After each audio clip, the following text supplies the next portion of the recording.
క్రికెట్లో self out అంటారు కదా, అంటే మనం బంతిని అవతలకు కొట్టబోయి మన వికెట్ల మీదకి మనమే కొట్టేసుకుంటే అట్లాంటిది ఇప్పుడు ఉక్రెయిన్ యూరప్ దేశాల పరిస్థితి అయింది. వీళ్ళు ఓ పక్కన వీళ్ళందరూ రెచ్చగొట్టడంతో ఉక్రెయిన్ వెళ్ళి రష్యా మీద యుద్ధానికి దిగింది. రష్యా కొట్టిన దెబ్బతో బెత్తరపోయింది ఉక్రెయిన్. విలవిల్లాడుతున్నటువంటి ఉక్రెయిన్ యుద్ధం ఆపేయమని ఇప్పటికే సలహాలు ఇవ్వడం ప్రారంభించారు. ఆ సలహాలు పీక్ స్టేజ్కి వెళ్ళినాయి. ఇప్పుడు ఎక్కువ ఆయుధాలు ఇచ్చినా కూడా నువ్వు గెలవలేవు అంటూ అమెరికా యూరప్ దేశాలు 10 దేశాలు కలిసి దాని మీద ఒత్తిడి తెస్తున్నాయి. ఇప్పుడు దానికి ఒక 10 పాయింట్ పీస్ ఫార్ములా ఒకదాన్ని తెర మీదకి తీసుకొస్తున్నారు. దాంట్లో ఏంటంటే రష్యా ఆక్రమించుకున్నటువంటి ప్రదేశాలని చర్చల ద్వారా పరిష్కరించుకోవాలి, రష్యా గతంలో ఆక్రమించుకున్న ప్రదేశాన్ని కూడా చర్చల ద్వారా పరిష్కరించుకోవాలి, ఇట్లా టోటల్గా చర్చల ద్వారానే పరిష్కారం, యుద్ధం ఎక్కడిదక్కడ ఆపేయాలి. ఈ పేరు చెప్పి ఉక్రెయిన్ తను ఇకపైన దాడులు చేయదు అని చెప్పేసేయడం అనమాట.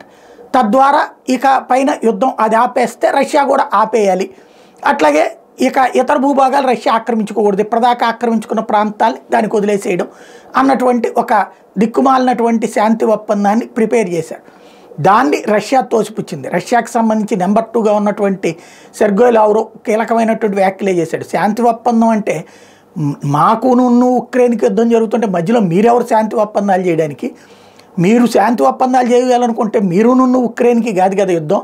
ఉక్రెయిన్ మీరు కలిసి ఒక శాంతి ఒప్పందం తయారు చేసేసుకుని మీకు మీరు శాంతి అనుకుంటే ఎట్టా కుదురుద్ది? మేము పాత్ర లేకుండా అని ప్రశ్నించారు. చైనా కూడా కరెక్ట్, రష్యా చెప్పిన మాట, ఇలాంటి తిక్క వ్యవహారాలు వద్దని చెప్తోంది.